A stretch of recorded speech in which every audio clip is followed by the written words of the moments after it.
ஓம் ஸ்ரீ குருபியோ நமக. ஓம் ஸ்ரீ மகா பெரியவா சரணம். ஜூன் 4ஆம் தேதி வியாழக்கிழமை நாளைய தினம் சங்கடகர சதுர்த்தி.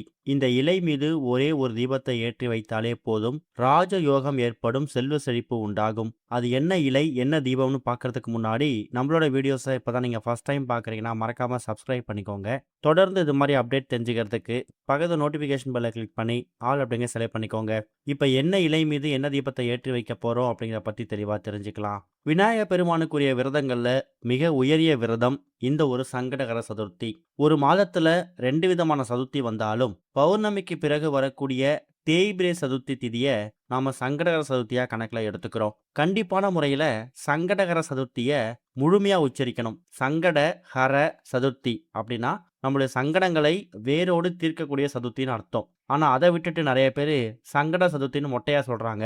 அப்படி சொல்றதால சங்கடங்கள் தீராது, சங்கடங்கள் அதிகமாக தான் ஆகும். மாதம் மாதம் வரக்கூடிய இந்த ஒரு சங்கடகர சதுர்த்தி எந்த கிழமையில வருதோ அதை பொறுத்து அந்த திதிக்கான பலன் மாறுபடும். உதாரணத்துக்கு இந்த பராப வருடத்துல 2வது மாதமாக இருக்கக்கூடிய இந்த வைகாசி மாசத்துல நமக்கு இந்த ஒரு சங்கடகர சதுர்த்தி வியாழக்கிழமையில வந்திருக்கு. வியாழக்கிழமை எக்கச்சக்கமான கடவுள்களுக்கு உகந்த நாள். ஒரு பக்கம் குருவாரம், குரு பகவானுக்கு உகந்தது. இன்னொரு பக்கம் குபேரருக்கும் உகந்தது. கடைசியா மகாவிஷ்ணு பெருமாளுக்கும் ரொம்ப உகந்தது.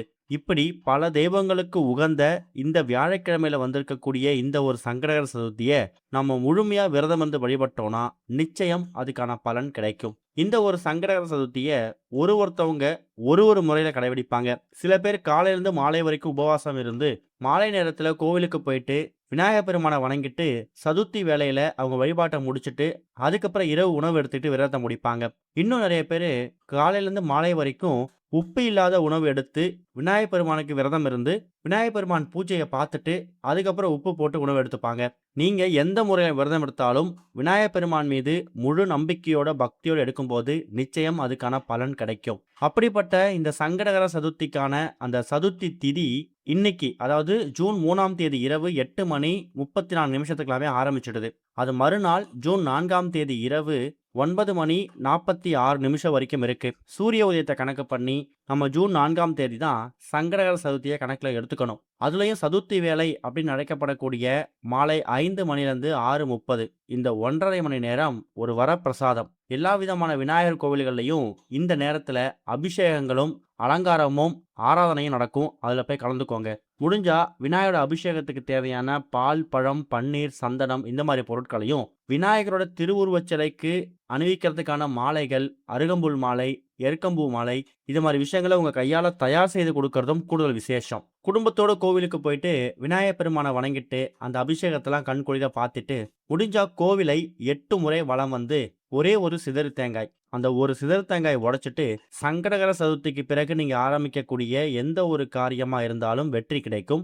ஒருவேளை உங்களுக்கு அதிர்ஷ்டவசமா உங்க வீடு பக்கத்துல காரிய சித்தி விநாயகர் கோயில் இருந்துச்சுன்னா சங்கடகர சதுர்த்தி அன்னைக்கு விநாயகரை வலம் வந்துட்டு சிதறு தேங்காய் உடைச்சிட்டு வெற்றி பெறாத காரியம்னு உங்க வாழ்க்கையில இருக்கும்ல, நடக்காத காரியம்னு, அதை சிதறு தேங்காய் உடைச்சிட்டு ஆரம்பிங்க.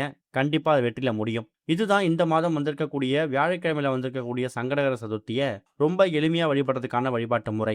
இது போக எந்த ஒரு விரத நாள் விசேஷ நாள் வந்திருந்தாலும் அன்றைய தினம் நம்ம பண்ணக்கூடிய தீப வழிபாடு நமக்கு முன்னேற்றத்தை கொடுக்கும். சாதாரணமாக கோவிலுக்கு போயிட்டு இறைவனை வழிபடுறதை விட அந்த இறைவனோட சன்னதியில ஒரே ஒரு தீபம் ஏற்றி வச்சு வழிபடுறது அந்த கடவுளை முழுமையா வழிபட்ட பலனும் திருப்தியும் நமக்கு கிடைக்கும். அதுக்கு இந்த சங்கடகர சதுர்த்தியும் விதிவிலக்கு கிடையாது. இப்ப நான் சொல்லக்கூடிய இந்த ஒரு இலை மீது ஒரே ஒரு தீபத்தை உங்க குடும்பத்துல 10 நபர்கள் இருந்தாலும் சரி, அந்த 10 நபர்கள் சார்புல இந்த ஒரே ஒரு தீபத்தை உங்க வீட்டோட பூஜை அறையில விநாயகர் பெருமான் போட்டோ சிலைக்கு முன்னாடி ஏற்றி வைக்கணும். முதல்ல அந்த இலை என்ன இலை நீங்க தெரிஞ்சுக்கணும். அதுதான் அரச இலை.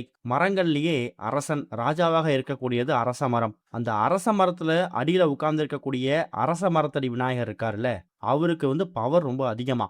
அதாவது நடக்காத காரியத்தை நடத்தி காட்டக்கூடியவர். இது வரைக்கும் வாழ்க்கையில அந்த காரியம் நடக்கல.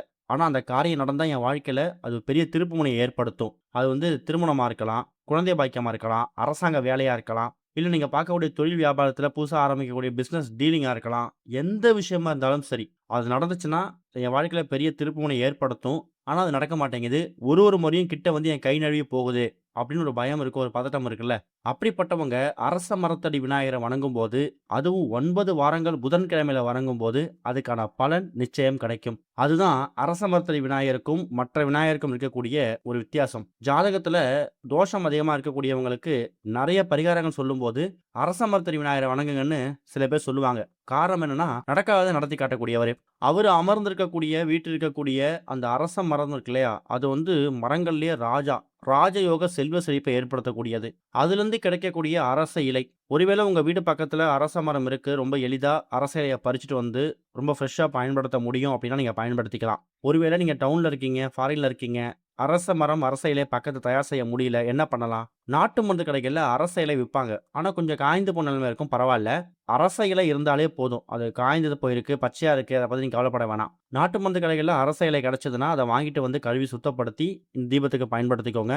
முடிஞ்சா அந்த இலையோட நுனி பகுதியில சந்தனம், குங்குமம் பொட்டு வைக்கணும். ஏன்னா விநாயகருக்கு சந்தனம், குங்குமம் பொட்டு ரொம்ப விசேஷம். இந்த தீபத்த எத்தன மணிக்கு ஏத்தலாம்? முடிஞ்சா மாலை 5:30லேருந்து 6:30 இந்த 1 மணி நேரத்துல ஏத்தலாம். ஏன்னா இந்த நேரம் வந்து சதுர்த்தி வேலை. அந்த சதுர்த்தியோட இது வந்து ரொம்ப உச்சத்துல இருக்கும். இல்ல கோவிலுக்கு போறீங்க, லேட்டா தான் வருவீங்க வீட்டுக்கு அப்படிங்கும்போது, மாலை ஒரு 6, 7 மணிக்கு மேல ஏத்தலாம். தப்பு கிடையாது. வீட்ல இருக்கக்கூடிய பெண்கள், குழந்தைகள், ஆண்கள் யார் வேணாலும் தீபத்த ஏத்தலாம். விநாயகர் பெருமான் ஃபோட்டோ சிலைக்கு முன்னாடி நீங்க தயார் செய்து வைத்திருக்கக்கூடிய அந்த அரச இலை மீது ஒரே ஒரு தீபத்த ஏத்தி வைக்கணும். இலை சம்பந்தப்பட்ட பரிகாரங்கள் நம்ம வீடியோவா போடும்போது, நெறைய பேர் கேட்கக்கூடிய கேள்வி, இலை வந்து எந்த திசையை பார்த்து இருக்கணும் அப்படின்னு. இந்த தீபத்த இலை சம்பந்தப்பட்ட பரிகாரம் எது போட்டாலும், அத வந்து நீங்க உங்க வீட்டோட பூஜை அறையில ஏத்தி வைக்கிறீங்க. அதனால கண்ண மூடிட்டு இலை வந்து எந்த திசையை பார்த்து இருந்தாலும் பரவாயில்ல.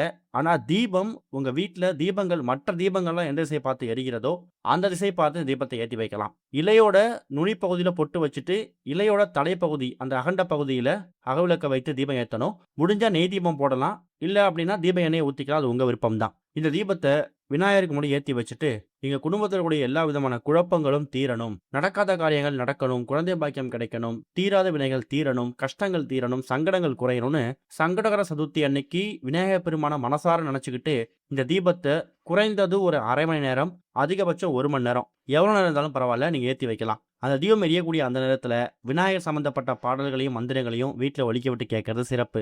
தீபம் எரிஞ்சு முடிஞ்சதுக்கு பிறகு, உங்க கோரிக்கைலாம் முன் வச்சதுக்கு பிறகு, தூங்க போறதுக்கு முன்னாடி மற்ற தீபங்கள குளிர வைக்கும்போது, அரச இலை மீது ஏற்றி வைத்திருக்கக்கூடிய இந்த தீபத்தையும் குளிர வச்சு தூங்க போயிடுங்க.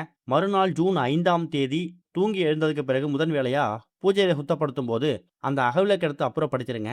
அந்த அரச மரத்து இலைய நீங்க தினமும் பயன்படுத்தக்கூடிய நோட்டு புத்தகம், இல்ல கணக்கு எழுதி வைக்கக்கூடிய டைரி, ஏதாவது உங்களுக்கு பர்சனலா ஒரு நோட்டு புத்தகம் இருக்கும்ல, அதுல ஏதாவது ஒரு பக்கத்துல இந்த அரச இலை மீத வச்சிருக்கீங்கல்ல, ஒருவேளை அதுல எண்ணெய் இருந்தா அத தொடச்சிட்டு அந்த அரச இலைய நீங்க அந்த டைரி நோட்ல வச்சுக்கலாம். இப்படி பண்றதால குடும்பத்துடைய கஷ்டங்கள் தீரும். மரங்கள்லயே ராஜாவாக இருக்கக்கூடிய, அரசனாக இருக்கக்கூடிய அரச மரத்து இலை மீது விநாயகர் அமரக்கூடிய அந்த அரச மரத்து அடியிலிருந்து கிடைக்கக்கூடிய அந்த இலை மீது ஏற்றக்கூடிய தீபம் உங்க வாழ்க்கையவே புரட்டி போடும். நடக்காத காரியம் நடக்கும். என்ன கேட்குறீங்களோ அது அப்படியே கிடைக்கும். இந்த ஒரு சங்கடகர சதுர்த்தி, அதுவும் வியாழக்கிழமையில வந்திருக்கக்கூடிய சங்கடகர சதுர்த்தி அன்னைக்கு இத முயற்சி பண்ணுங்க. கண்டிப்பா எதிர்பாராத மாற்றம் கிடைக்கும். ஓம் ஸ்ரீ குருபியோ நமக. ஓம் ஸ்ரீ மகா பெரியவா சரணம்.